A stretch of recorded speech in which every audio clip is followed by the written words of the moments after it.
Halo, waalaikumsalam. Kak Amel ya? Silakan duduk dulu, Kak. Gimana kabarnya Kak Amel? Alhamdulillah, baik kalau berbisik. Kak Amel kemarin ada janji minggu yang lalu ya? Kenapa baru bisa datang? Karena saya nggak bisa keluar ya. Jadi apa yang mau diceritain sama Kak Amel? Jadi aku tuh lagi tidur dari keluarga. Ya di umur yang saya udah menginjak kepala 2 lebih.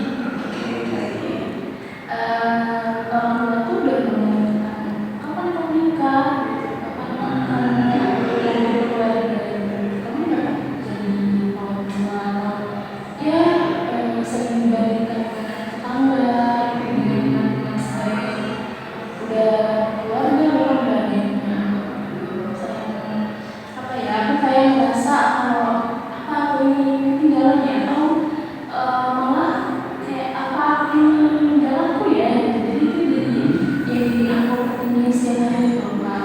Terus dari orang tua juga mereka bukan seperti aku malah semakin menambah tekanan buat aku gitu. Oke. Ya.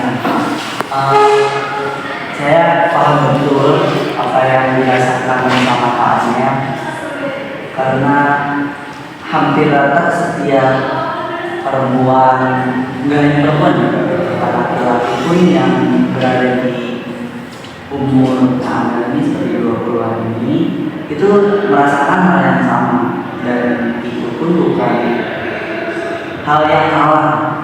Jadi ketika kita punya pikiran seperti itu tidak salah. Itu artinya kita pun mengambil langkah yang benar dengan memikirkan hal tersebut.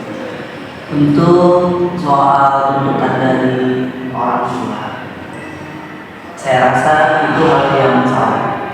Dengan menuntut apa yang mereka takutkan terjadi terhadap anaknya dan menjadikan hal tersebut tuntutan terhadap anaknya, itu hal yang sangat salah saya rasa.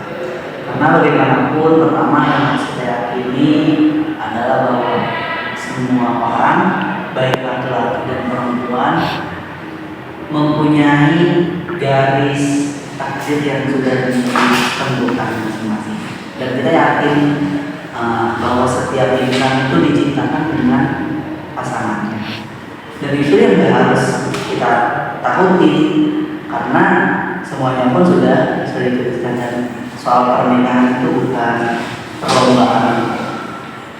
Karena semuanya sudah ditakdirkan, maka nggak boleh dikhawatirkan oleh kita.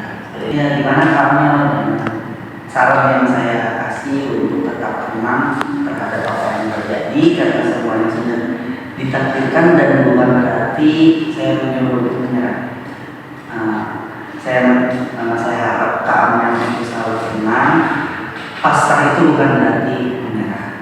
Nah, Betul sih, saya setuju dan saya udah merasa yang tugas yang bisa dilakukan, apalagi dengan kakak Is yang memberikan solusi, dan juga solusinya itu cukup menyenangkan dan cukup bikin saya nggak khawatir lagi. ya kalau emang sudah merasa puas dengan cerita atau dengan